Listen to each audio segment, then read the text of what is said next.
Mənə sola lazımdır. Getdim, sağdan nətər bir dənə dönmə işığını yandırdım. Hamı mənə yol versin, yandırmışıq. Birdən-birə sola getdi. Solaq dəyişmənin iki variantı var. Qafqaz variantı və Eston variantı.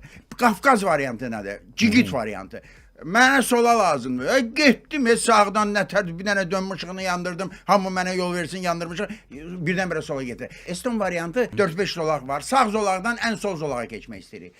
Deməli, təmkinlə güzgüyə baxırıq, imkan yoxdur keçmirik. Sonra bir zolağı dəyişirik. Davam edirik. O dəqiqə 3-4 zolağı dəyişmirik. Güzgüyə baxırıq, dönmə işıqları yandırırıq, bir zolağı da dəyişirik. Pillə-pillə dəyişirik. Niyə Eston adlandırmışam bunu? Estonlar çox asta gəl, deməli, təmkinli. Eston variantı çox qoruyur insanları. Məsləhət görürəm. Biz Qafqazlıyıq, çox yaxşı xasiyyətlərimiz var. Necə Eston Deməli, çox yaxşı xasiyyətlərimiz var. Qonaqpərvərik, əliyik, biz Qafqazlıyıq. Mən bundan fəxr edirəm. Amma siz Allah zolaq dəyişəndə bir balaca Eston olun.